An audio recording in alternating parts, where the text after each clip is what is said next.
أعوذ بالله من الشيطان الرجيم. الله ته پناه وړم له رټل شوي شیطان څخه. بسم الله الرحمن الرحيم. د ډیر مهربان ډیر رحم لرونکي الله په نامه.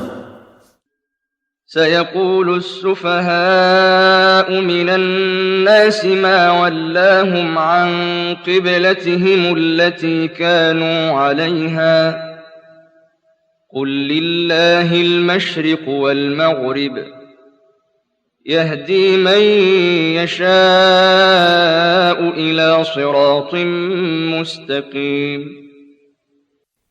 ژر به د خلکو ناپوهان ووایي دوی یعنی مؤمنان له هغې قبلې چا واړول چې پرې ولاړ وو. ورته ووایه ختیځ او لویدیځ دواړه د الله دي، چاته یې چې خوښه شي نیغې لارې ته یې ورسموي.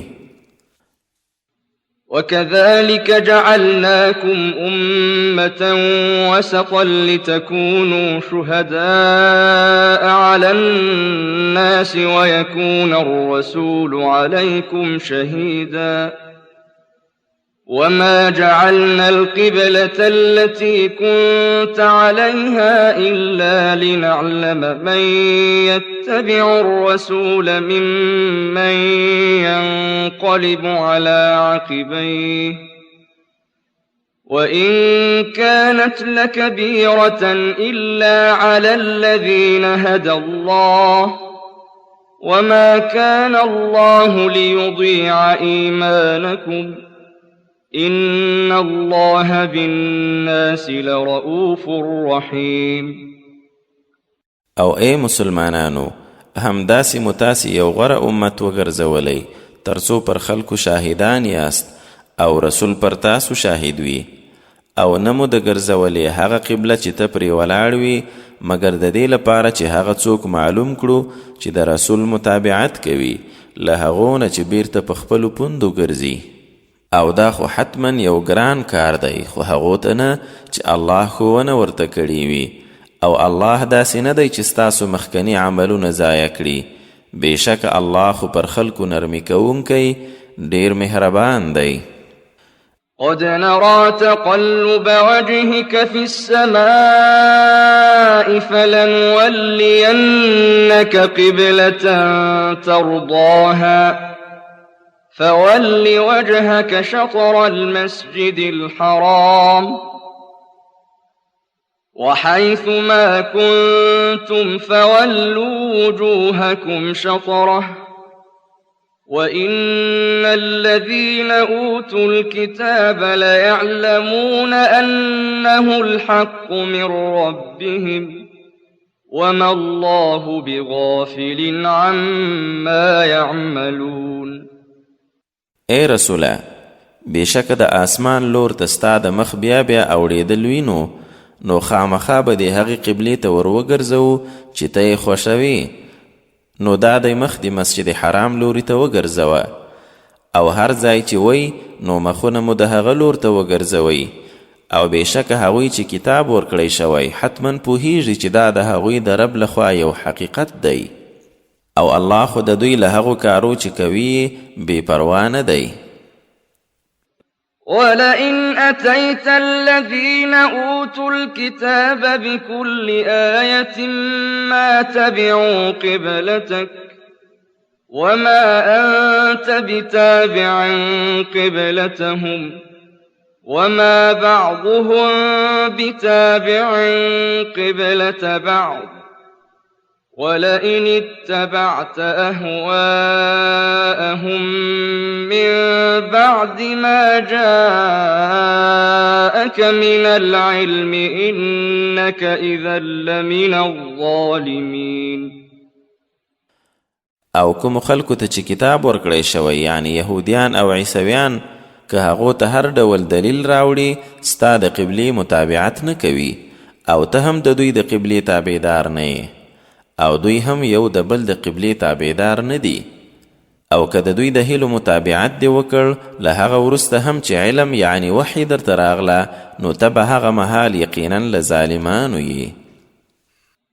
الذين آتيناهم الكتاب يعرفونه كما يعرفون أبناءهم وإن فريقا منهم ليكتمون الحق وهم يعلمون.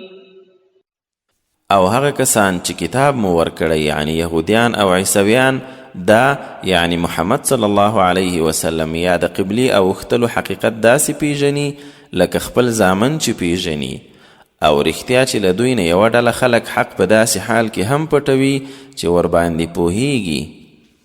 الحق من ربك فلا تكونن من الممترين. حق خو هغه دی چې ستا د رب له لورې راغلی دی نو هیڅکله له شک کوونکو مه کیږه. ولكل وجهة هو موليها فاستبقوا الخيرات أينما تكونوا يأت بكم الله جميعا إن الله على كل شيء قدير. او هر چاته یو لوری دی چې هغه مخ ورګرځونکی دی نو تاسو په ښېګڼو کې یو له بله وړاندې شئ. هر چیرته چې یاستئ ټول به الله راولي بېشکه الله پر هر څه وسي دی. ومن حيث خرجت فول وجهك شطر المسجد الحرام وإنه للحق من ربك وما الله بغافل عما تعملون. او له هر ځایه چې ته سفر لپاره بهر شي نو د لمانځه پر وخت د مخ مسجد حرام خواته وګرځوه او بېشکه دا خبره ستا د رب له لورې یو حقیقت دی او الله ستاسو له هغو کارو چې کوئ یې ناخبره نه دی. ومن حيث خرجت فول وجهك شطر المسجد الحرام وحيث ما كنتم فولوا وجوهكم شطره لئلا يكون للناس عليكم حجة إلا الذين ظلموا منهم فلا تخشوهم واخشوني ولأتم نعمتي عليكم ولعلكم تهتدون. او له هر ځای نه چې ته بهر شي نو د لمانځه پر وخت مخ مسجد حرام لوري ته ګرځوه او هر چیرې چې تاسو وی نو مخونه مو د هغه لوري ته واړوئ تر څو خلکو سره پر تاسو کوم اعتراض نه وي.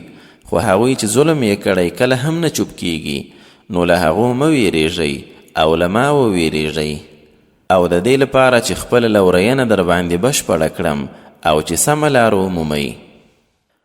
كما أرسلنا فيكم رسولا منكم يتلو عليكم آياتنا ويزكيكم ويعلمكم الكتاب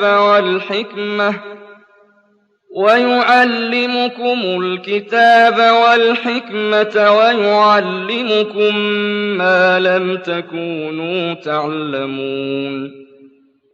دا لورینه هماغسې ده لکه موږ چې په تاسو کې ستاسو نه یو داسې رسول در ولیږئ چې زموږ آیتونه در باندې لولي له شرکه مو پاکوي کتاب او حکمت یعنی ژوره دیني پوهه درښیي او هغه څه درښیي چې تاسو ورباندې نه پوهېدئ. فاذكروني أذكركم واشكروا لي ولا تكفرون. نو یاد می کړئ چې یاد مو کړم او شکر می پر ځای کړئ او پر ما کافر کیږئ مه.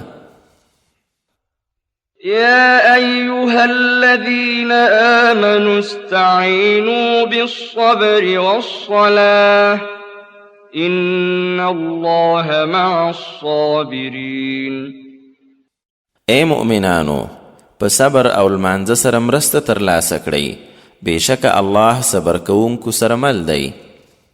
ولا تقولوا لمن يقتل في سبيل الله أموات بل أحياء ولكن لا تشعرون. او څوک چې د الله په لار کې وژل شوي هغو ته مړه مه وایاست بلکې ژوندي دي خو تاسو د هغوی په ژوند نه پوهیږئ. ولنبلونكم بشيء من الخوف والجوع ونقص من الأموال والأنفس والثمرات وبشر الصابرين.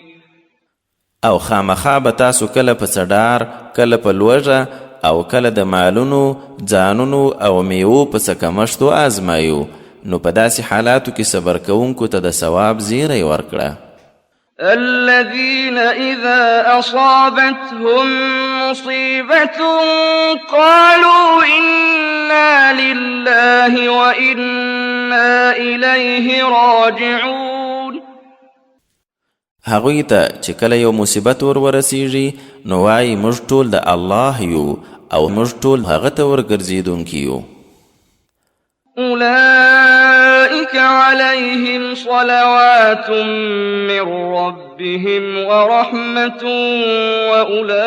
وأولئك هم المهتدون. دا هغه خلک دي چې د خپل رب له لوري ورباندې بخښنې او رحمتونه دي او همدوی دي سمه لار موندونکي. إن الصفا والمروة من شعائر الله فمن حج البيت أو اعتمر فلا جناح عليه أن يطوف بهما ومن تطوع خيرا فإن الله شاكر عليم. بېشکه صفا او مروه د الله د عبادت له نښو دي نو څوک چې د بیت الله حج وکړي او یا عمره نو پر هغه څه ګناه نشته چې د دې دواړو طواف وکړي او چا چې په خوښه کومه ښېګڼه وکړه نو یقینا الله شکر قبلونکی ښه پوه دی. إن الذين يكتمون ما أنزلنا من البينات والهدى من بعد ما بيناه للناس في الكتاب أولئك يلعنهم الله ويلعنهم اللاعنون. بېشکه هغوی چې زموږ نازل کړي څرګند آیتونه او سمې لارښوونې له هغه وروسته هم پټوي چې خلکو ته مو په کتاب کې ښه بیان کړي نو دوی به الله هم له خپل رحمته شړي او ټول لعنت ویونکي به هم لعنت پرې وایي. إلا الذين تابوا وأصلحوا وبينوا فأولئك أتوب عليهم وأنا التواب الرحيم. پرته له هغو چې توبه یې وکړه عملونه یې سم کړل او حق یې بیان کړ نو توبه به یې قبلوم او زه ښه توبه منونکی ډېر مهربان یم. إن الذين كفروا وماتوا وهم كفار أولئك عليهم لعنة الله والملائكة والناس أجمعين خالدين فيها لا يخفف عنهم العذاب ولا هم ينظرون. بېشکه هغوی چې کفر کړی او کافران مړه شوي نو پر دوی به د الله ملایکو او ټولو خلکو لعنت وي. تل پاتې په هغه کې نه به پرې عذاب سپک شي او نه به هغوی ته مهلت ورکړی شي. وإلهكم إله واحد لا إله إلا هو الرحمن الرحيم. او ستاسې خدای هماغه یوازینی خدای دی چې له هغه پرته بل وړ معبود نشته هماغه پر ټولو مهربان ډېر رحم والا دی. إن في خلق السماوات والأرض واختلاف الليل والنهار والفلك التي تجري في البحر بما ينفع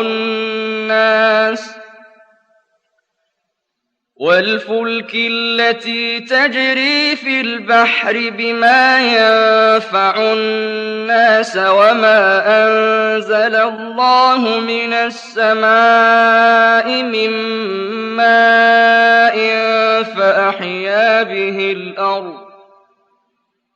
فأحيا به الأرض بعد موتها وبث فيها من كل دابة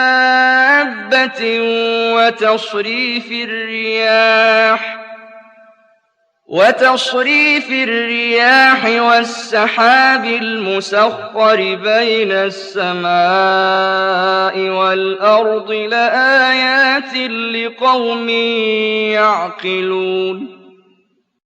بېشکه د آسمانو او ځمکې په پیدایشت کې او د شپې ورځې په اختلاف او هغو بیړیو کې چې سمندر کې هغه څه وړي چې خلکو ته یې ګټه رسي او هغه اوبو کې چې الله له آسمانه راتوی یعنی نازلې کړي او ځمکه یې له خپلې مړینې وروسته پرې ژوندی کړي او له هر ډول ژوونه یې پکې خپاره کړي او د بادونو په ګرځولو او د آسمان او ځمکې ترمنځ په دې مسخر شوي وریځ کې یقینا هغو خلکو ته ډېرې نښې دي چې عقل کاروي.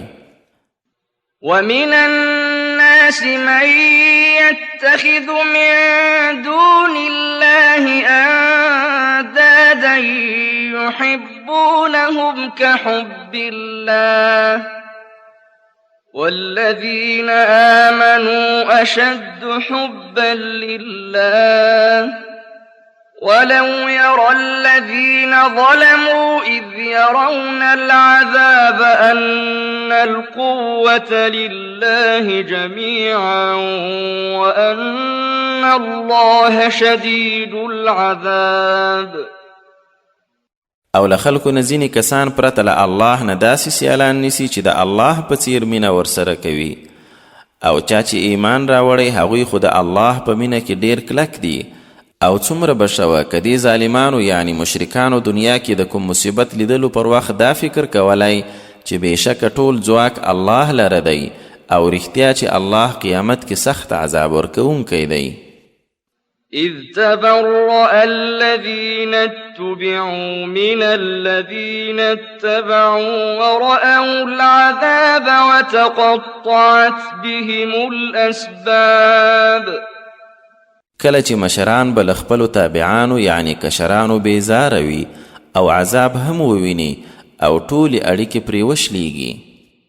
وقال الذين اتبعوا لو أن لنا كرة فنتبرأ منهم كما تبرؤوا منا كذلك يريهم الله أعمالهم حسرات عليهم وما هم بخارجين من النار.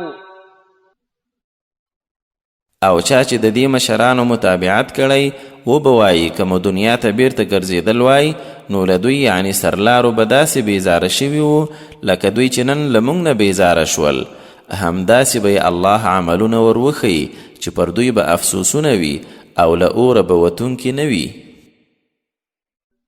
يا أيها الناس كلوا مما في الأرض حلالا طيبا ولا تتبعوا خطوات الشيطان إنه لكم عدو مبين.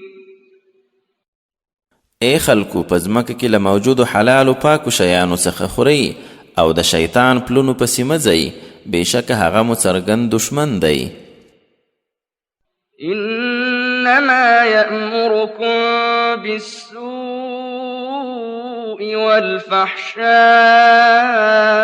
وأن تقولوا على الله ما لا تعلمون. هغه خو حتما تاسو ته په بدو او ناوړه چارو امر کوي او دا چې تاسې په الله پورې هغه څه ووایاست چې ورباندې نه پوهیږئ.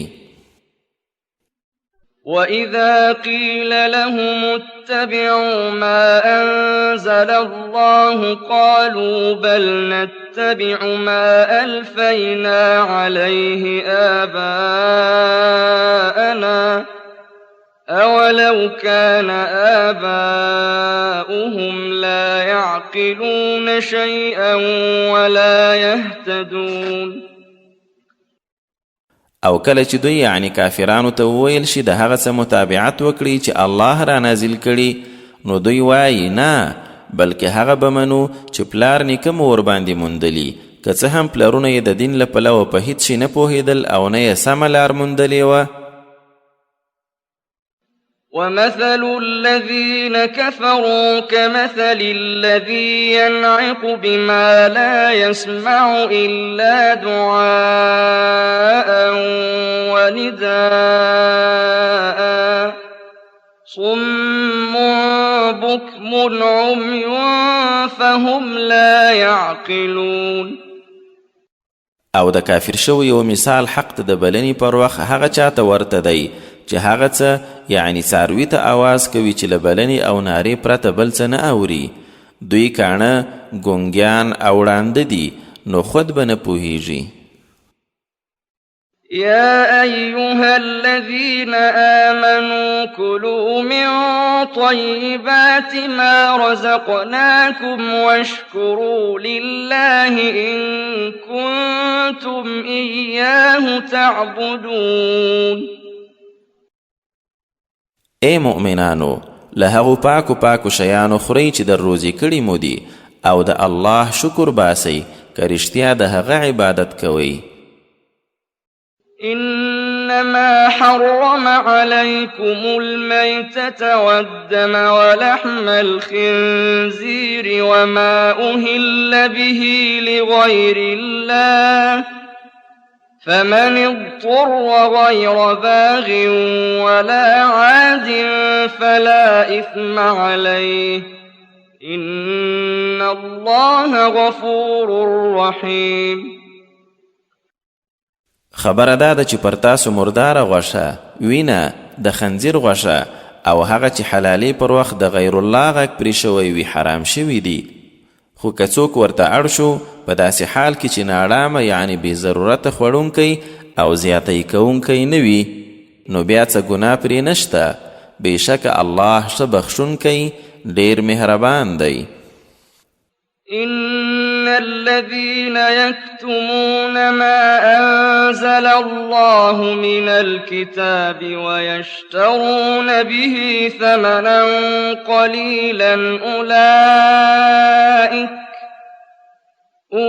أولئك ما يأكلون في بطونهم إلا النار ولا يكلمهم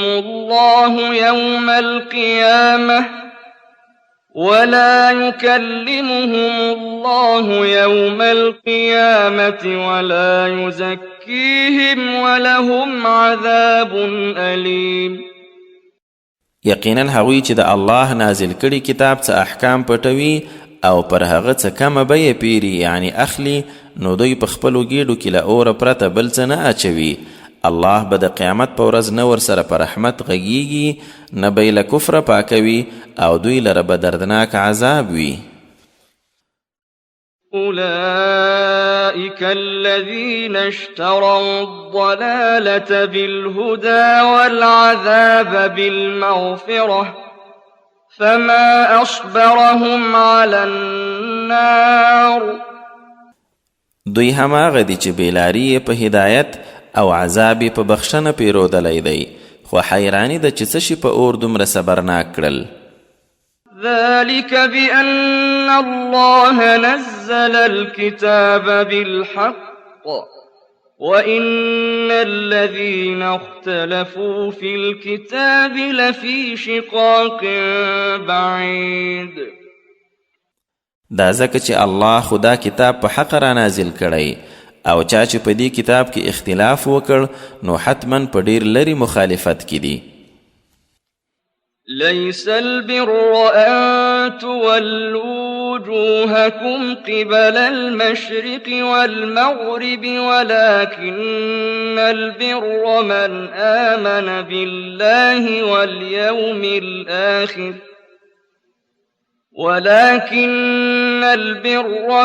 آمن بالله واليوم الآخر والملائكة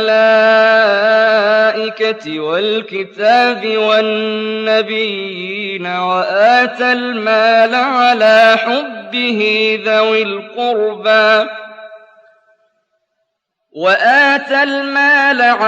حبه ذوي القربى واليتامى والمساكين وابن السبيل والسائلين وفي الرقاب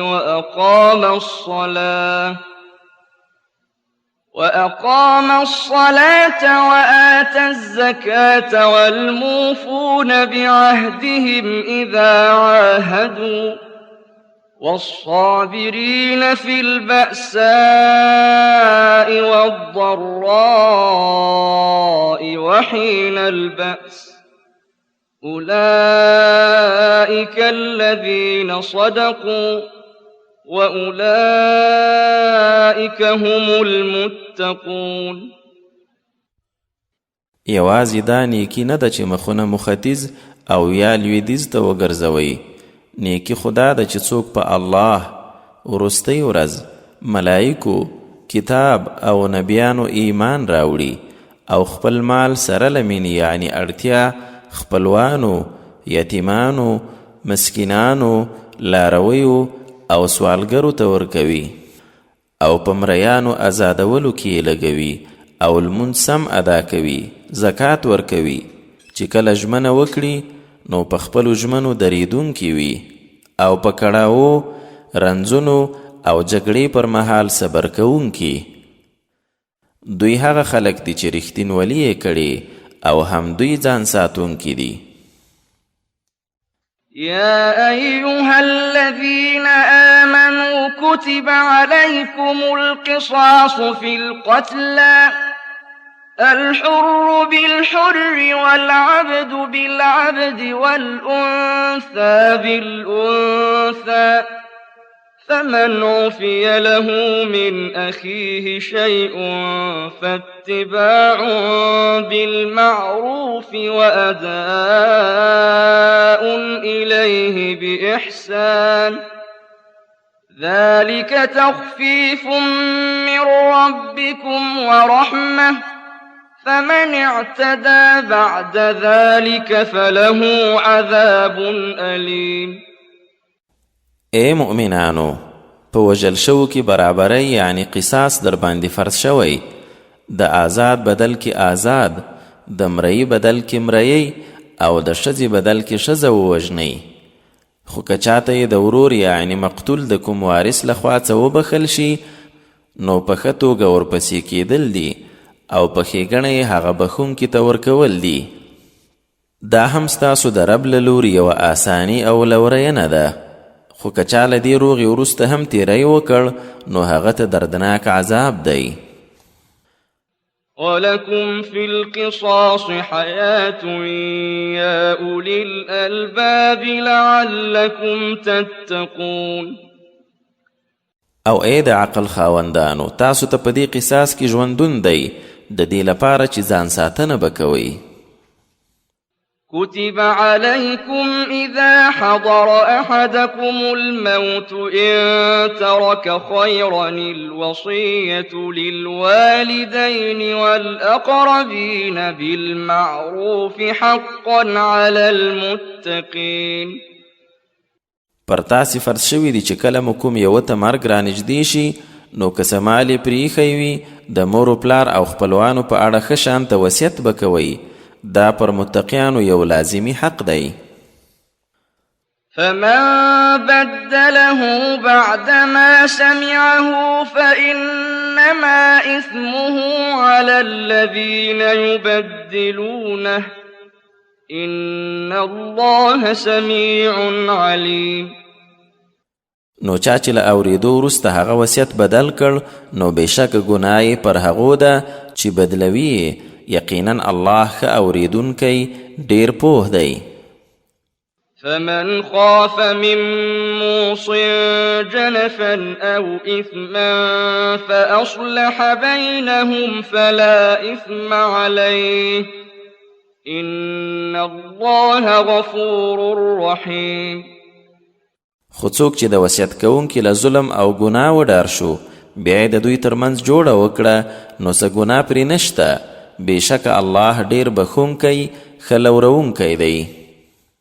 يا أيها الذين آمنوا كتب عليكم الصيام كما كتب على الذين من قبلكم لعلكم تتقون. اے مؤمنانو، پر تاسو روژه داسې فرض کړل شوې ده لکه تاسو نه پر مخکنیو چې فرض کړل شوې وه، د دې لپاره چې تقوا پیدا کړئ. أياما معدودات فمن كان منكم مريضا أو على سفر فعدة من أيام أخر وعلى الذين يطيقونه فدية طعام مسكين فمن تطوع خيرا فهو خير له وأن تصوموا خير لكم إن كنتم تعلمون. څو شمیرلې ورځې نو که تاسو نه څوک ناروغ او یا مسافر وي نو بیا له نورو ورځو نه شمیر پوره کول دي، او څوک چې په تکلیف سره نیولی شي پر هغه د یوه مسکین ورځني خواړه فدیه ده، او چا چې په خپله خوښه څه نیکي وکړه نو لا ورته ښه ده، او که روژه ونیسئ ډیره درته غوره ده که پوهیږئ. شهر رمضان الذي أنزل فيه القرآن هدى للناس وبينات من الهدى والفرقان فمن شهد منكم الشهر فليصمه ومن كان مريضا أو على سفر فعدة من أيام أخر يريد الله بكم اليسر ولا يريد بكم العسر ولتكملوا العدة ولتكبروا الله على ما هداكم ولعلكم تشكرون. د رمضان میاشت هماغه ده چې قرآن پکې نازل شوی دی، د خلکو لپاره لارښود، د هدایت څرګندې نښې او د حق او باطل بیلونکی کتاب. نو تاسو نه چې څوک دا میاشت بیا مومي هغه د روژه ونیسي، او څوک چې ناروغ یا په سفر وي نو په ده له نورو ورځو نه شمیر پوره کول دي. الله تاسو ته آساني غواړي، سختي خو درته نه غواړي. دا د دې لپاره چې تاسو هماغه شمیر پوره کړئ او الله په لویی یاد کړئ چې هدایت یې درته کړی او شکر وباسئ. وَإِذَا سَأَلَكَ عِبَادِي عَنِّي فَإِنِّي قَرِيبٌ أُجِيبُ دَعْوَةَ الدَّاعِ إِذَا دَعَانِ فَلْيَسْتَجِيبُوا لِي وَلْيُؤْمِنُوا بِي لَعَلَّهُمْ يَرْشُدُونَ. او ای رسوله، کله چې بندگان مې زما په اړه تا وپوښتي نو ورته ووایه چې زه بلکل نږدې یم، د غوښتونکي سوال قبلوم، کله چې ما وربولي نو زما بلنه دې هم ومني او پر ما دې ایمان راوړي تر څو په سمه لار محکم پاتې شي. أحل لكم ليلة الصيام الرفث إلى نسائكم هن لباس لكم وأنتم لباس لهن علم الله أنكم كنتم تختانون أنفسكم فتاب عليكم وعفى عنكم فالآن باشروهن وابتغوا ما كتب الله لكم وكلوا واشربوا حتى يتبين لكم الخيط الأبيض من الخيط الأسود من الفجر ثم أتموا الصيام إلى الليل ولا تباشروهن وأنتم عاكفون في المساجد تلك حدود الله فلا تقربوها كذلك يبين الله آياته للناس لعلهم يتقون.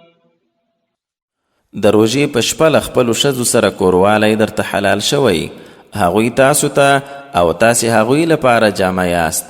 الله ته معلومه ده چې تاسو به له خپلو ځانو سره خیانت کاوه، نو له رحمت سره در باندې راوګرځید او ویې بخښلی، نو اوس له دوی سره کورواله کوئ او هغه څه یعنی اولاد لټوئ چې الله درته لیکلی، او خورئ څښئ تر هغو چې د سبا سپینه کرښه له تورې کرښې درته راڅرګنده شي، بیا مو ان تر شپې یعنی ماښام پورې روژه پوره کړئ. خو کله چې په جماعتو کې څیله وئ نو بیا هغوی ته مه نږدې کیږئ. دا د الله بریدونه دي، نو مه ور نږدې کیږئ. په همدې ډول الله خلکو ته خپل آیتونه بیانوي تر څو ځان وساتي. ولا تأكلوا أموالكم بينكم بالباطل وتدلوا بها إلى الحكام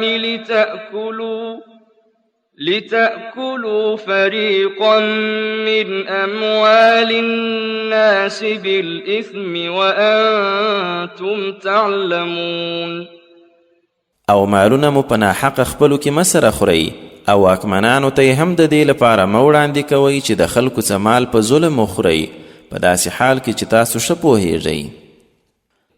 يسألونك عن الأهلة قل هي مواقيت للناس والحج وليس البر بأن تأتوا البيوت من ظهورها ولكن البر من اتقى وأتوا البيوت من أبوابها واتقوا الله لعلكم تفلحون. لمیاشتې راختلو نه دي پوښتي، ورته وایه دا خلکو ته د بېلابېلو چارو او حج ټاکلي وختونه دي، او دا نه ده ښېګڼه چې کورونو ته له څټه راشئ، بلکې اصلي ښېګڼه خو دا ده چې څوک ځان وساتي، او کورو ته خو به طبعا له دروازو ورځئ، او الله نه وډار شئ چې بریالي شئ. وقاتلوا في سبيل الله الذين يقاتلونكم ولا تعتدوا إن الله لا يحب المعتدين. او د الله په لار کې له هغو سره وجنګیږئ چې در سره جنګیږي، خو تیری مه کوئ، بېشکه الله تیری کوونکي نه خوښوي. وَاقْتُلُوهُمْ حَيْثُ ثَقِفْتُمُوهُمْ وَأَخْرِجُوهُمْ مِنْ حَيْثُ أَخْرَجُوكُمْ وَالْفِتْنَةُ أَشَدُّ مِنَ الْقَتْلِ وَلَا تُقَاتِلُوهُمْ عِندَ الْمَسْجِدِ الْحَرَامِ حَتَّى يُقَاتِلُوكُمْ فِيهِ فإن قاتلوكم فاقتلوهم كذلك جزاء الكافرين. او دا خلک چې هر چیرته مومئ ویې وژنئ، او له هغه ځایه وباسئ چې تاسې یې ایستلي وئ، او فتنه یعنی شرک او فساد له وژنې سخته ده. او د مسجد حرام خوا کې مه ورسره جنګیږئ تر هغه چې دوی در سره وجنګیږي، نو که در سره وجنګېدل بیا یې وژنئ، همدا د کافرانو سزا ده. فإن انتهوا فإن الله غفور رحيم. خو که ډډه یې وکړه نو یقینا الله بخښونکی ډېر مهربان دی. وقاتلوهم حتى لا تكون فتنة ويكون الدين لله فإن انتهوا فلا عدوان إلا على الظالمين. او تر هغه ورسره جنګیږي چې هیڅ فتنه پاتې نشي او دین یوازې الله لروي، خو که ایثار شول نو بیا پوه شئ چې تیری به له ظالمانو پرته پر بل چا نه وي.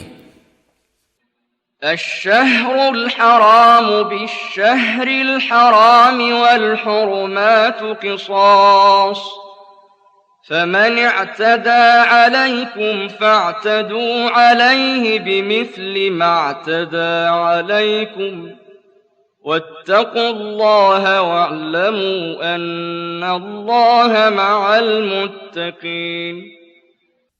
حرام میاشت د حرام میاشتې په مقابله کې او نور محترم شیان سره برابر دي. نو که چا تیری در باندې وکړ هماغسې تیری ور باندې وکړئ لکه چې هغوی کړی وو، او الله نه وډار شئ او پوه شئ چې الله متقیانو سره مل دی. وأنفقوا في سبيل الله ولا تلقوا بأيديكم إلى التهلكة وأحسنوا إن الله يحب المحسنين.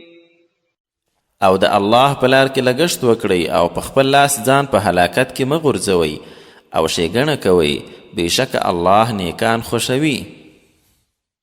وأتموا الحج والعمرة لله فإن أحصرتم فما استيسر من الهدي ولا تحلقوا رؤوسكم حتى يبلغ الهدي محله فمن كان منكم مريضا أو به أذى من رأسه ففدية من صيام أو صدقة أو نسك فإذا أمنتم فمن تمتع بالعمرة إلى الحج فما استيسر من الهدي فمن لم يجد فصيام 3 أيام في الحج و7 إذا رجعتم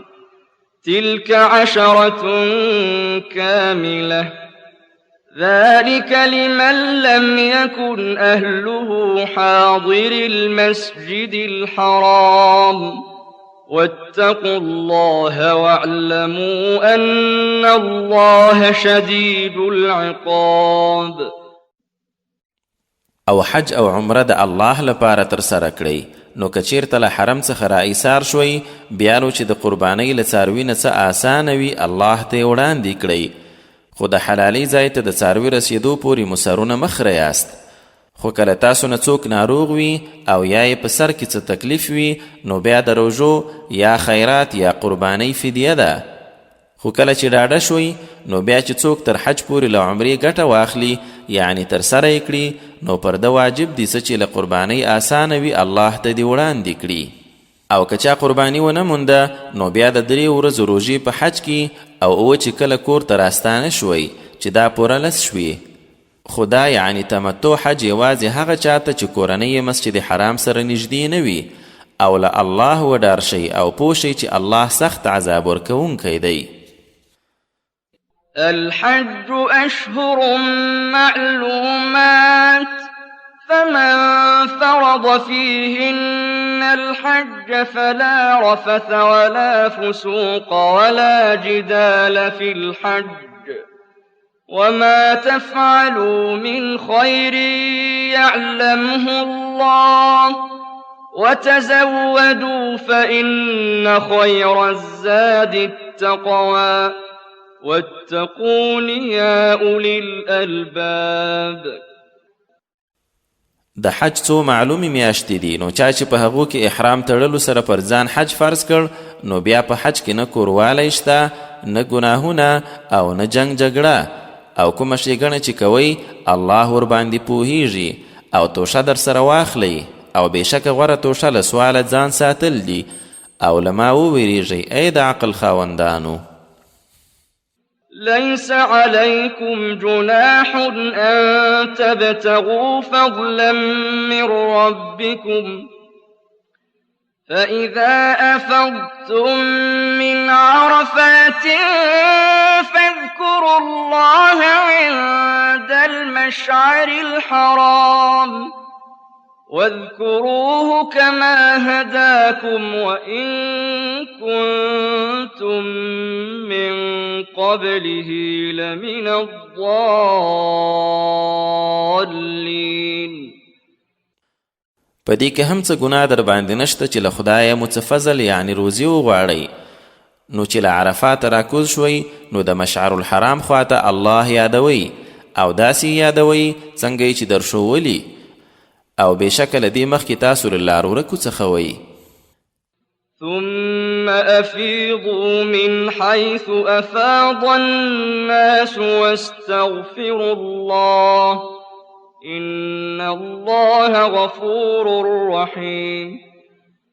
بیا تاسو یعنی قریش هم له هغه ځایه راکوزیږئ چې نور خلک ترې راکوزیږي او الله نه بخښنه غواړئ چې یقینا الله بخښونکی ډیر مهربان دی. فإذا قضيتم مناسككم فاذكروا الله كذكركم آباءكم أو أشد ذكرا فمن الناس من يقول ربنا آتنا في الدنيا وما له في الآخرة من خلاق. نو بیا چې کله مو د خپل حج مناسک ترسره کړل د الله داسې یادونه کوئ لکه د پلرونو یادونه چې کوئ یا له هغه هم زیات. خو له خلکو ځینې داسې دي چې په دعا کې وایي ای زموږ ربه په دنیا کې هر څه راکړه نو بیا به په آخرت کې هغه لره څه برخه نه وي. ومنهم من يقول ربنا آتنا في الدنيا حسنة وفي الآخرة حسنة وقنا عذاب النار. او له دوی نه ځینې داسې دي چې وایي ای زموږ ربه موږ ته په دنیا کې هم ښېګڼه راکړه او په آخرت کې هم او د دوزخ له عذابه مو وساتي. أولئك لهم نصيب مما كسبوا والله سريع الحساب. دغو کسانو لپاره به له خپلو عملونو ښه برخه وي او الله ژر حساب کوونکی دی. واذكروا الله في أيام معدودات فمن تعجل في يومين فلا إثم عليه ومن تأخر فلا إثم عليه لمن اتقى واتقوا الله واعلموا أنكم إليه تحشرون. او په دغو څو شمیرلو ورځو کې چې تاسو په مینا کې یاست الله یادوئ.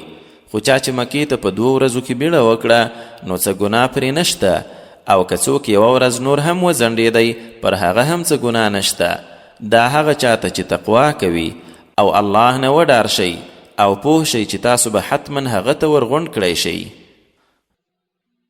ومن الناس من يعجبك قوله في الحياة الدنيا ويشهد الله على ما في قلبه وهو ألد الخصام. او له خلکو نه څوک داسې دي چې د دنیایي ژوند په اړه د هغه خبره دي خوښیږي او الله به هم په هغه څه شاهد نیسي چې په زړه کې دي حال دا چې دی به تر ټولو کلک دشمن وي. وإذا تولى سعى في الأرض ليفسد فيها ويهلك الحرث والنسل والله لا يحب الفساد. او کله چې بیرته وګرځي نو په ځمکه کې دا هڅه کوي چې فساد پکې جوړ کړي او کښت او ساکخان تباه کړي حال دا چې الله فساد نه خوښوي. وإذا قيل له اتق الله أخذته العزة بالإثم فحسبه جهنم ولبئس المهاد. او چې ورته وویل شي له خدایه وډار شه نو ننګ او غرور یې ګناه ته ونیسي نو جهنم ورته بس دی او یقین وکړي چې هغه بد ټاټوبی دی. ومن الناس من يشري نفسه ابتغاء مرضات الله والله رؤوف بالعباد. او بل طرف ته له خلکو ځینې هغه دي چې د الله د رضا په لټون خپل ځان پلوري او الله پر بندگانو ډیر مهربان دی. يا أيها الذين آمنوا ادخلوا في السلم كافة ولا تتبعوا خطوات الشيطان إنه لكم عدو مبين. اے مؤمنانو په اسلام کې پوره داخل شئ او د شیطان په پلونو پسې مه ځئ بېشکه هغه تاسو ته څرګند دشمن دی. فإن زللتم من بعد ما جاءتكم البينات فاعلموا أن الله عزيز حكيم. نو که وشویېدئ وروسته له هغه چې څرګندې نشي هم درته راغلي نو پوه شئ چې بېشکه الله برلاسی حکمت لرونکی دی. هل ينظرون إلا أن يأتيهم الله في ظلل من الغمام والملائكة وقضي الأمر وإلى الله ترجع الأمور. آیا دا کافران د ایمان راوړلو لپاره له دې پرته د بل څه انتظار کوي چې الله په خپله د وریځو په سیورو کې ورته راشي او ملائکې هم ورسره وي او کار ختم شي؟ حال دا چې ټول کارونه الله ته ورګرځول کیږي. سل بني إسرائيل كم آتيناهم من آية بينة ومن يبدل نعمة الله من بعد ما جاءته فإن الله شديد العقاب. بني اسرائیل وپوښته چې هغوی ته مو څومره څرګندې نښې ورکړې وي او څوک چې د الله نعمت وروسته له هغه چې ورته راشي په ناشکرۍ بدلوي نو هغه دې په یاد لري چې بېشکه الله سخت عذاب والا دی. زين للذين كفروا الحياة الدنيا ويسخرون من الذين آمنوا والذين اتقوا فوقهم يوم القيامة والله يرزق من يشاء بغير حساب. کافرانو ته دنیایي ژوند ښکلی شوی او په هغو خلکو ملنډې وهي چې ایمان یې راوړی. حال دا چې چا ځان ساتنه وکړه نو د قیامت په ورځ به له دوی اوچت وي او الله چې چاته وغواړي بې حسابه روزي ورکوي. كان الناس أمة واحدة فبعث الله النبيين مبشرين ومنذرين وأنزل معهم الكتاب بالحق ليحكم بين الناس فيما اختلفوا فيه وما اختلف فيه إلا الذين أوتوه من بعد ما جاءتهم البينات بغيا بينهم فهدى الله الذين آمنوا لما اختلفوا فيه من الحق بإذنه والله يهدي من يشاء إلى صراط مستقيم. ړومبی ټول خلک یو امت یعنی په یو دین وو، بیا چې دوی اختلاف وکړ نو الله نبیان راولېږل چې حق پلو ته زیری ورکوونکي او باطل پلو ته ویرونکي وو او له دوی سره حقیقي کتاب راولېږئ تر څو د خلکو ترمنځ په هغو خبرو کې فیصله وکړي چې دوی پکې اختلاف کاوه. او افسوس دی چې اختلاف هم له هغو پرته بل چا نه و کړی چې کتاب ورکړی شوی و او دا هم له هغه وروسته چې ښکاره دلیلونه ورته راغلي وو. دا هر څه د خپل منځي کینې له امله بیا نو الله په خپل حکم سره هغو ته هدایت وکړ چې ایمان یې راوړ په هغو حقیقي خبرو کې چې دوی پکې اختلاف کړی و او چاته چې الله وغواړي د نیغې لارې طرف ته یې ښوونه کوي. أم حسبتم أن تدخلوا الجنة ولما يأتكم مثل الذين خلوا من قبلكم مستهم البأساء والضراء وزلزلوا حتى يقول الرسول والذين آمنوا معه متى نصر الله ألا إن نصر الله قريب. مسلمانانو آیا داسې مو ګڼلې چې جنت ته به همداسې داخل شئ په داسې حال کې چې لا د ړومبنیو تیر شوو خلکو غوندې حالت نه وي در باندې راغلی؟ هغوی ته کړاوونه او رنځونه رسېدلي وو او آن دومره لړزول شوي وو چې هماغه رسول او ورسره مؤمنانو به ویل د الله مرسته به کله وي؟ الله وویل واورئ د الله مرسته نږدې ده. يسألونك ماذا ينفقون قل ما أنفقتم من خير فللوالدين والأقربين واليتامى والمساكين وابن السبيل وما تفعلوا من خير فإن الله به عليم. دوی دې پوښتي چې د الله په لار کې څه ولګوي؟ ورته ووایه هر څه مال چې لګوئ لږ یا ډېر نو مور پلار، خپلوانو، یتیمانو، بېوزلو او مسافرو لپاره دی وي او له ښېګڼو چې هر کار کوئ نو الله ښه ورباندې پوه دی. كتب عليكم القتال وهو كره لكم وعسى أن تكرهوا شيئا وهو خير لكم وعسى أن تحبوا شيئا وهو شر لكم والله يعلم وأنتم لا تعلمون. لکفارو سره جګړه در باندې فرض شوې ده، حال دا چې هغه درته بد ښکاري خو ښایي تاسو به یو شی بد ګڼئ او هغه به درته ښه وي، او ښایي یو څه به خوښوئ خو هغه به درته بد وي. الله ښه پوهیږي او تاسو نه پوهیږئ.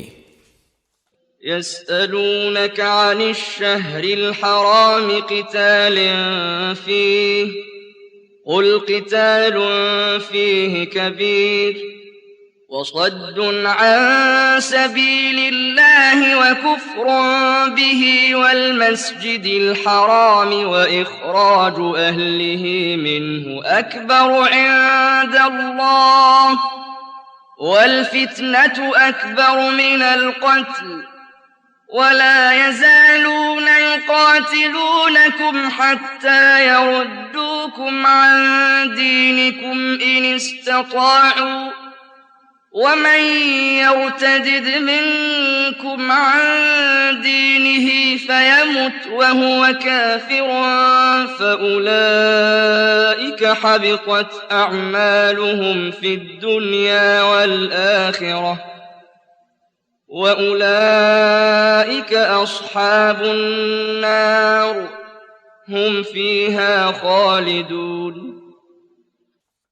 تا پوښتي چې په حرامه میاشت کې جګړه څنګه ده؟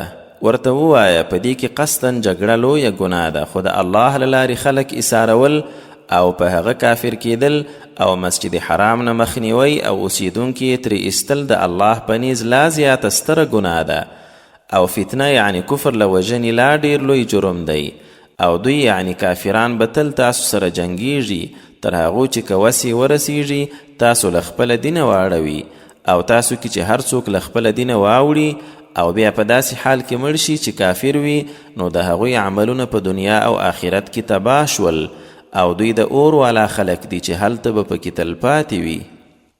إن الذين آمنوا والذين هاجروا وجاهدوا في سبيل الله أولئك يرجون رحمة الله والله غفور رحيم. بېشکه هغوی چې ایمان راوړی او هغوی چې هجرت کړی او د الله په لار کې جهاد کړی دوی د الله د رحمت هیله لري او الله بخښونکی ډیر مهربان دی. يسألونك عن الخمر والميسر قل فيهما إثم كبير ومنافع للناس وإثمهما أكبر من نفعهما ويسألونك ماذا ينفقون قل العفو كذلك يبين الله لكم الآيات لعلكم تتفكرون.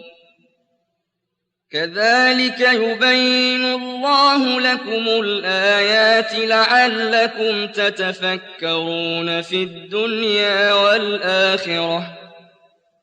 ويسألونك عن اليتامى قل إصلاح لهم خير وإن تخالطوهم فإخوانكم والله يعلم المفسد من المصلح ولو شاء الله لأعنتكم إن الله عزيز حكيم.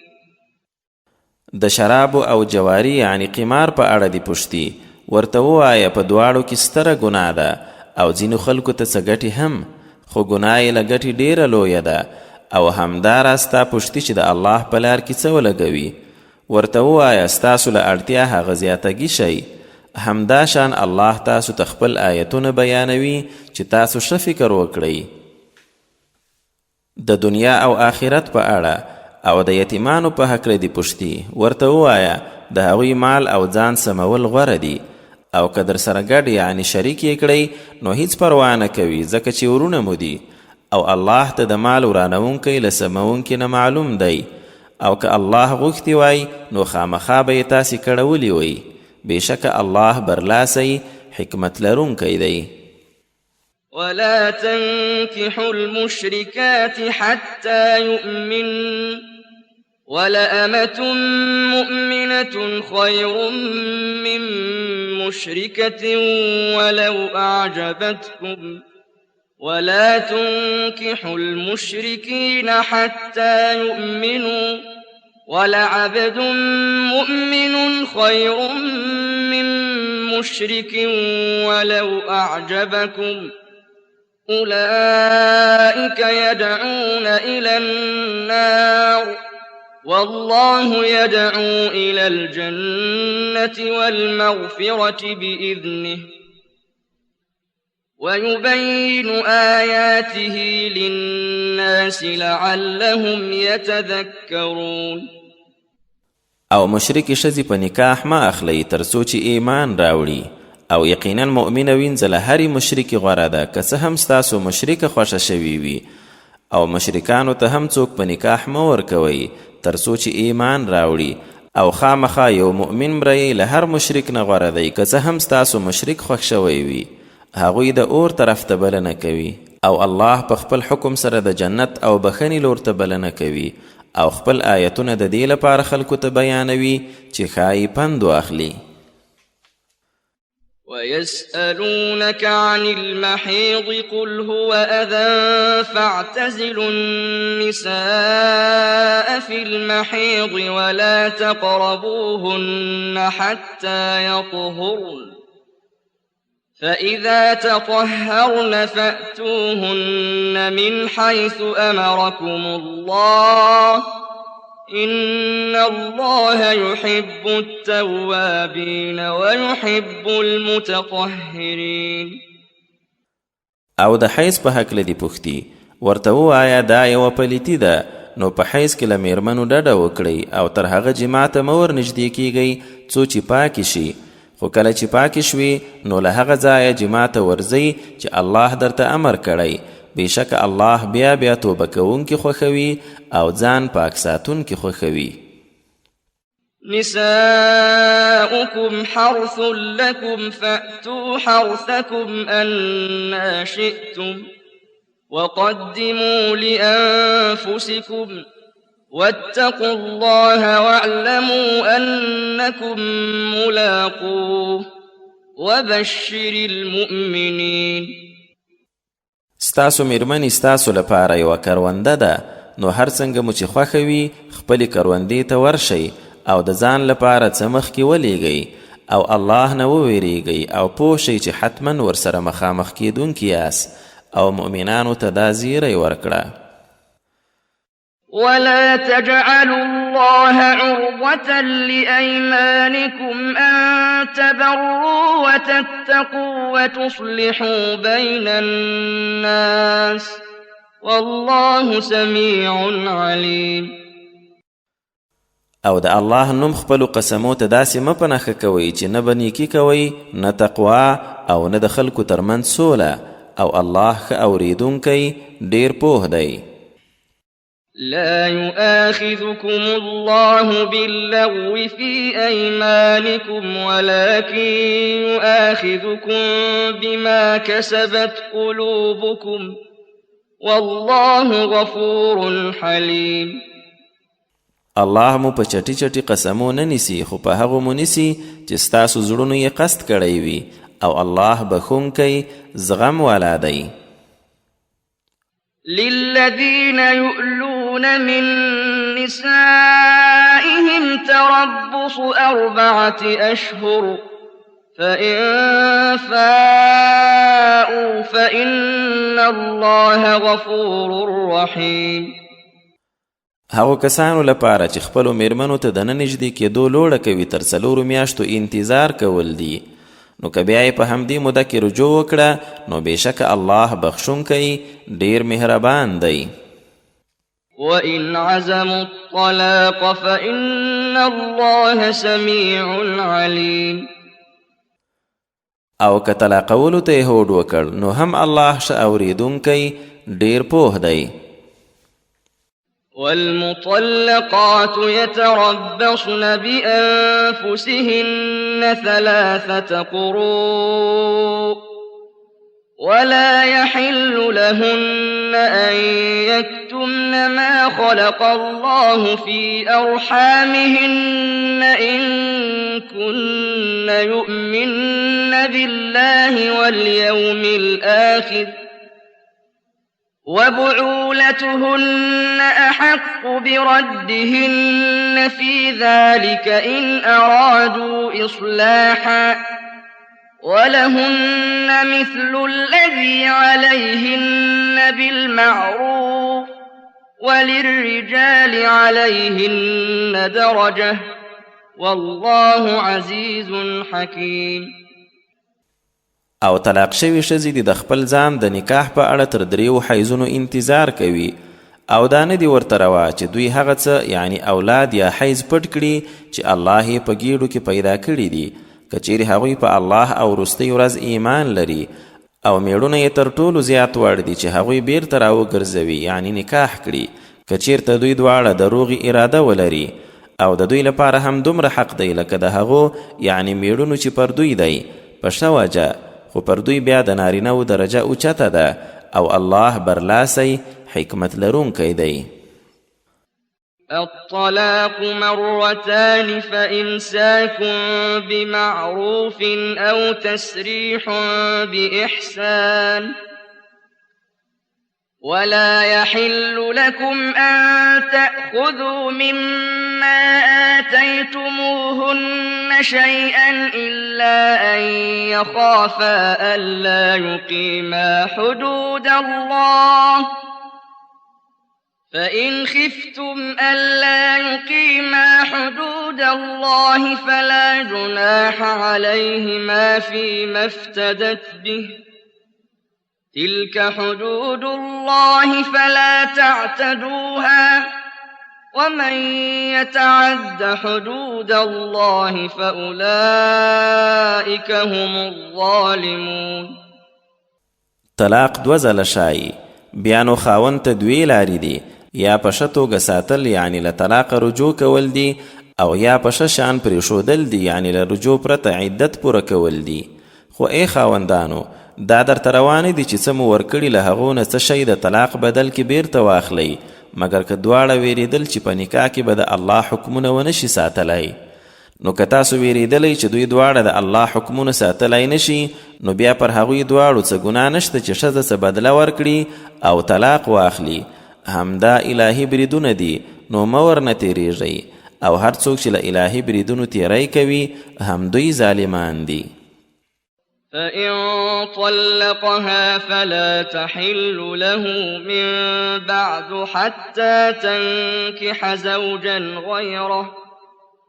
فإن طلقها فلا جناح عليهما أن يتراجعا إن ظنا أن يقيما حدود الله، وتلك حدود الله يبينها لقوم يعلمون. نو که بیا یې یعنی دریم ځل هم طلاقه کړه نو ده یعنی پخواني میړه ته تر هغه نه ده روا څو چې هغه ښځه بل میړه سره نکاح وکړي. نو که هغه یعنی دویم خاوند طلاقه کړه بیا نو پر دوی دواړو څه ګناه نشته چې یو بل ته رجوع وکړي که دواړو ګمان درلود چې الهي حدود پاللی شي. او همدا الهي احکام دي، هغه قوم ته یې بیانوي چې پوهیږي. وَإِذَا طَلَّقْتُمُ النِّسَاءَ فَبَلَغْنَ أَجَلَهُنَّ فَأَمْسِكُوهُنَّ بِمَعْرُوفٍ أَوْ سَرِّحُوهُنَّ بِمَعْرُوفٍ وَلَا تُمْسِكُوهُنَّ ضِرَارًا لِتَعْتَدُوا وَمَنْ يَفْعَلْ ذَلِكَ فَقَدْ ظَلَمَ نَفْسَهُ. ولا تتخذوا آيات الله هزوا واذكروا نعمة الله عليكم وما أنزل عليكم من الكتاب والحكمة يعظكم به واتقوا الله واعلموا أن الله بكل شيء عليم. او کله مو چې میرمنې طلاقې کړي او خپلې نیټې یعنی د عدت آخر ته ورسېدلې نو بیا یا په ښه توګه وساتئ او یا یې په ښه شان خوشې کړئ او د ضرر لپاره یې مه ساتئ چې تیری پرې وکړئ. او هر چا چې داسې وکړل نو هغه پر ځان زیاتی کړی دی. او د الله آیتونو سره ملنډې مه کوئ. د الله نعمت در یاد کړئ او هغه څه یې چې له کتاب او حکمت نه پر تاسو نازل کړي په کوم سره چې تاسو ته نصیحت کوي.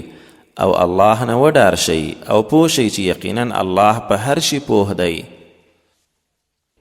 وَإِذَا طَلَّقْتُمُ النِّسَاءَ فَبَلَغْنَ أَجَلَهُنَّ فَلَا تَعْضُلُوهُنَّ أَن يَنكِحْنَ أَزْوَاجَهُنَّ إِذَا تَرَاضَوْا بَيْنَهُم بِالْمَعْرُوفِ ذلك يوعظ به من كان منكم يؤمن بالله واليوم الآخر ذلكم أزكى لكم وأطهر والله يعلم وأنتم لا تعلمون. او کله چې میرمنې مو طلاقې کړي او بیا هغوی خپل عدت ته ورسېدلي نو ای د میرمنې پلارګنۍ لدې مه راایساروئ چې له خپلو لومړنیو میړونو سره نکاح وکړي کله چې خپلو کې په ښه توګه سره رضا شوي وي. په دې سره له تاسو نه هغه چاته نصیحت ورکول کیږي چې په الله او وروستۍ ورځ ایمان لري. دا درته ډیره پاکه او ښه صفا طریقه ده او الله ښه پوهیږي او تاسو نه پوهیږئ. والوالدات يرضعن أولادهن حولين كاملين لمن أراد أن يتم الرضاعة وعلى المولود له رزقهن وكسوتهن بالمعروف لا تكلف نفس إلا وسعها لا تضار والدة بولدها ولا مولود له بولده وعلى الوارث مثل ذلك فإن أرادا فصالا عن تراض منهما وتشاور فلا جناح عليهما وإن أردتم أن تسترضعوا أولادكم فلا جناح عليكم إذا سلمتم ما آتيتم بالمعروف واتقوا الله واعلموا أن الله بما تعملون بصير. او میندې د خپلو ماشومانو ته پوره 2 کاله تی ورکوي. دا حکم د هغه چا لپاره دی چې غواړي د تی ورکولو موده پوره کړي او د ماشوم په څښتن باندې په ښه توګه د هغوی یعنې تی ورکوونکو روزي او جامه لازمه ده. خو هیڅوک د هغه له وس نه زیات نه نیول کیږي، نه به مور د خپل ماشوم په سر ځورول کیږي او نه پلار د خپل بچی په سر، او په بل وارث باندې هم دې ته ورته خبره ده. او که دواړو په خپله خوښه او سلا د 2 کلونو له پوره کولو مخکې له تی بیلول غوښتل نو څه ګناه ورباندې نشته. او که غوښتل مو چې اولاد ته مو بل څوک تی ورکوونکي ونیسئ نو بیا هم څه ګناه در باندې نشته، خو چې څه مو ورته منلي وي هغه په ښه توګه ور وسپارئ او الله نه وډار شئ او پوه شئ چې الله ستاسو د کړو وړو ښه لیدونکی دی. والذين يتوفون منكم ويذرون أزواجا يتربصن بأنفسهن 4 أشهر وعشرا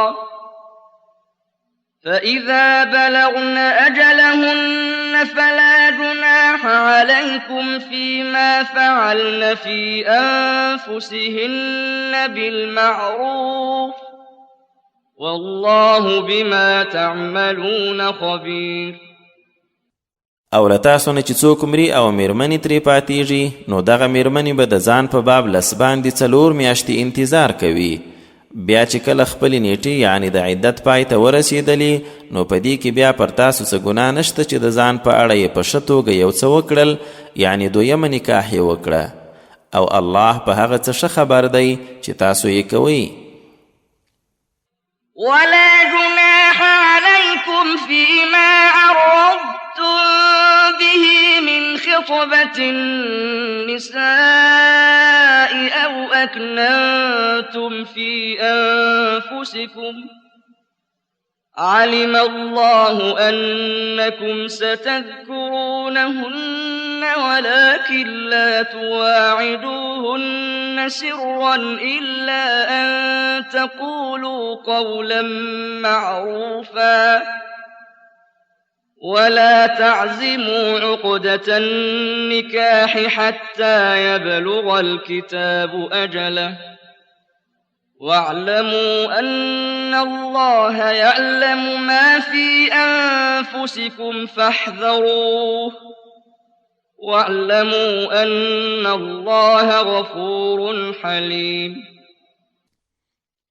او که د عدت په لړ کې تاسو د دغو ښځو د غوښتلو په اړه څه اشاره وکړه یا مو دوی سره د نکاح اراده په زړونو کې پټه کړه نو په دې کې پر تاسو څه ګناه نشته. الله پوه دی چې تاسو به یې ژر په زړونو کې یادې کړئ، خو په پټه وعده مه ورسره کوئ.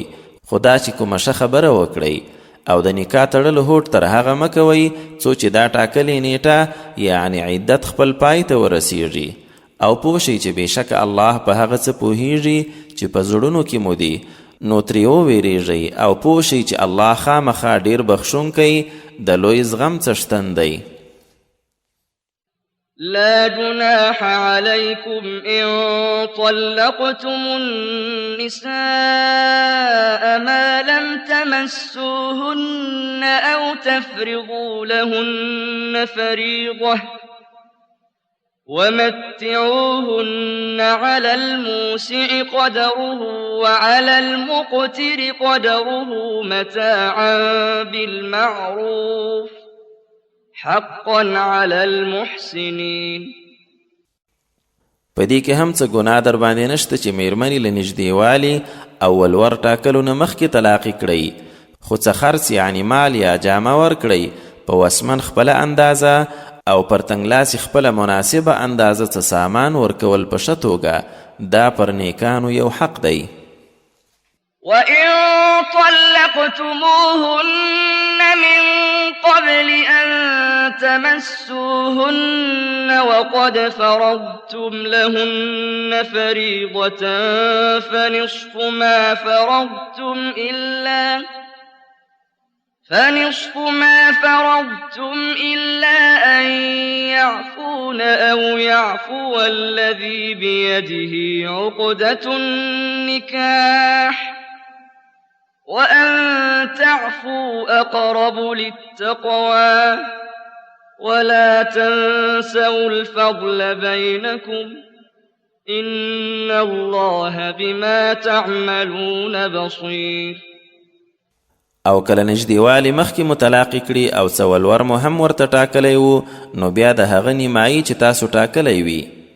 خو که دوی یعنی دا ښځې وبخشي یا هغه کس یعنی میړه یې وبخشي چې د نکاح غوټه یې په لاس کې ده او پوره مهر ورکړي، او که تاسو یعنی میړه او ښځه تېرېده وکړئ نو تقوا ته ډېره نږدې ده او خپلو کې لورینه له یاده مه باسئ. بېشکه الله د هغه څه چې تاسو یې کوئ ښه لیدونکی دی. حافظوا على الصلوات والصلاة الوسطى وقوموا لله قانتين. د ټولو لمنځونو او په ځانګړې توګه هغه د غوره یا منځني یې ښه ساتنه کوئ او الله ته غاړه ایښودونکي درېږئ. فإن خفتم فرجالا أو ركبانا فإذا أمنتم فاذكروا الله كما علمكم ما لم تكونوا تعلمون. خو کله دښمن نه ډارېدلی بیا یې پلي یا سپاره کوئ نو کله چې بېغمه شوئ بیا داسې الله یادوئ لکه چې درښودلي یې دي هغه چې نه ورباندې پوهېدلی. والذين يتوفون منكم ويذرون أزواجا وصية لأزواجهم متاعا إلى الحول غير إخراج فإن خرجن فلا جناح عليكم فيما فعلن في أنفسهن من معروف والله عزيز حكيم. او له تاسو نه چې څوک مري او میرمنې پرېږدي نو خپلو میرمنو ته 1 کال پورې خرڅ ورکولو وصیت دې کوي چې له کوره ایستل به پکې نه وي. خو که هغوی ووتلې بیا یې چې د ځان په اړه کومه ښه چاره وکړه نو پر تاسو یې څه ګناه نشته او الله برلاسی د بشپړ حکمت څښتن دی. وللمطلقات متاع بالمعروف حقا على المتقين. او طلاق شویو ته په ښه توګه څه سامان ورکول دي دا پر متقیانو یو حق دی. كذلك يبين الله لكم آياته لعلكم تعقلون. همداسې الله خپل آیتونه درته بیانوي چې تاسو له عقله کار واخلئ. ألم تر إلى الذين خرجوا من ديارهم وهم ألوف حذر الموت فقال لهم الله موتوا ثم أحياهم إن الله لذو فضل على الناس ولكن أكثر الناس لا يشكرون.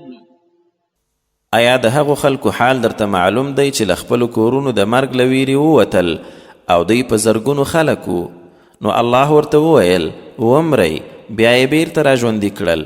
بېشکه الله پر خلکو د پیرزوینې خاوند دی خو زیاتره خلک شکر نه باسي. وقاتلوا في سبيل الله واعلموا أن الله سميع عليم.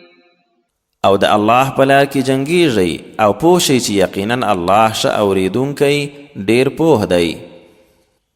من ذا الذي يقرض الله قرضا حسنا فيضاعفه له أضعافا كثيرة والله يقبض ويبسط وإليه ترجعون.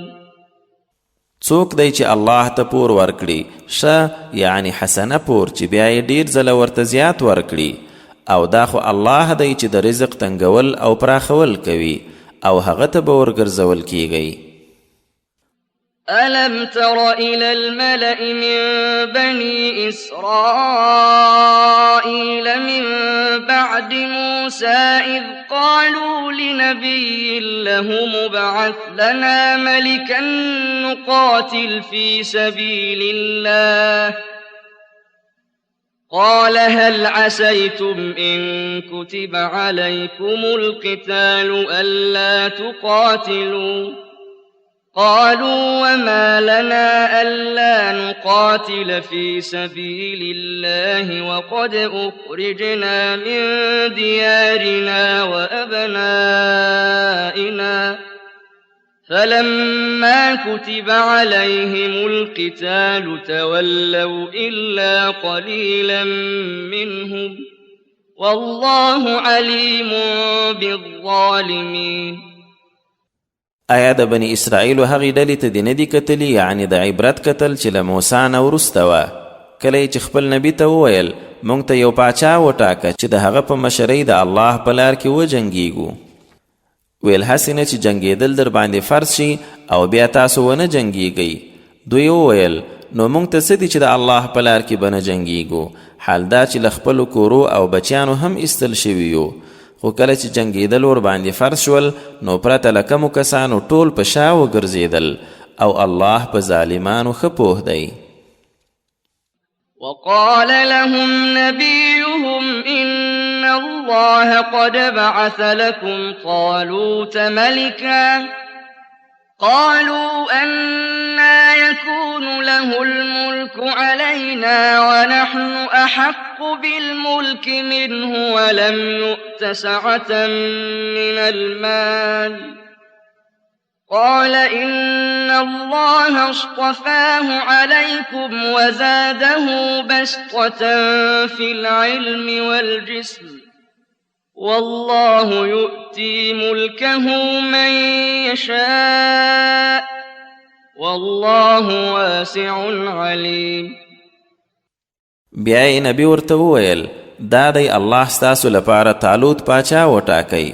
ویې ویل څنګه به پر موږ د هغه پاچاهي وي، حال دا چې له ده خو موږ زیات د پاچاهي وړ یو، او بل دا چې د مال دولت پراخي هم نه ده ورکړی شوې.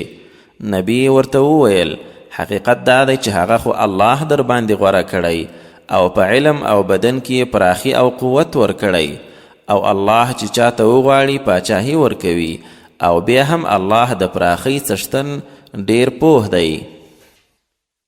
وقال لهم نبيهم إن آية ملكه أن يأتيكم التابوت فيه سكينة من ربكم وبقية مما ترك آل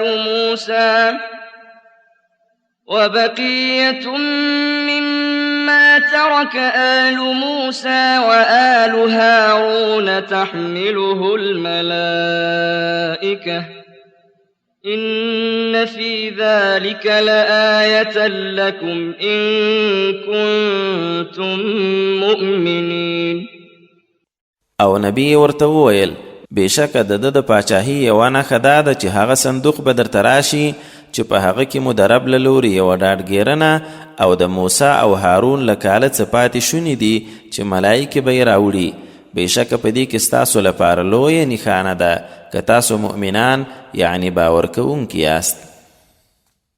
فلما فصل طالوت بالجنود قال إن الله مبتليكم بنهر فمن شرب منه فليس مني ومن لم يطعمه فإنه مني إلا من اغترف غرفة بيده فشربوا منه إلا قليلا منهم فلما جاوزه هو والذين آمنوا معه قالوا لا طاقة لنا اليوم بجالوت وجنوده قال الذين يظنون أنهم ملاقو الله كم من فئة قليلة غلبت فئة كثيرة بإذن الله والله مع الصابرين. نو کله چې طالوت لښکرو سره راووت لښکر ته یې وویل بېشکه الله مو په یوه ویاله ازموي نو چا چې ترې وڅښلې زما له ډلې څخه نه دي او چا چې ونه څکلې نو هغه زما دی مګر دا چې په خپل لاس یې یو موټی راواخیستلې هغه پروا نه کوي خو بیا پرته له کومو یې ټولو ښه ترې وڅښلې نو کله چې دی یعنی طالوت او نور مؤمنان ملګري یې له ویالې پورې وتل هغوی چې د طالوت خبره نه و منلې وویل موږ خو نن له جالوت او لښکرو سره یې د جنګ وس نه لرو خو هغو کسانو چې باور یې درلود یقینا دوی له الله سره مخامخ کیدونکي دي وویل څومره وړې ډلې د الله په حکم پر لویو ډلو برلاسي شوي دي او الله خو صابرانو سره مل دی. ولما برزوا لجالوت وجنوده قالوا ربنا أفرغ علينا صبرا وثبت أقدامنا وانصرنا على القوم الكافرين. او کله چې دوی جالوت او لښکرو ته یې ورڅرګند شول ویې ویل ای زموږ ربه پر موږ صبر را نازل کړي پښې مو ټینګې کړي او د کافر قوم پر خلاف زموږ مرسته وکړي. فهزموهم بإذن الله وقتل داود جالوت وآتاه الله الملك والحكمة وعلمه مما يشاء ولولا دفع الله الناس بعضهم ببعض لفسدت الأرض ولكن الله ذو فضل على العالمين. نو بیا یې د الله په حکم د جالوت ملګري مات کړل او داود چې جالوت یې مړ کړ الله پاچاهي او حکمت ورکړ او له څه یې چې خوښه وه هغه ته یې ور وښودل او که د الله دا د ځینو خلکو ایثارول په ځینو نه وای نو ځمکه به تباه شوې وه خو الله پر مخلوقاتو د لورینې څښتن دی. تلك آيات الله نتلوها عليك بالحق وإنك لمن المرسلين. ای رسوله دغه د الله آیتونه دي چې په حق یې پر تا لولو او بېشکه ته خامخا له رسولانو څخه یې. صدق الله العظيم.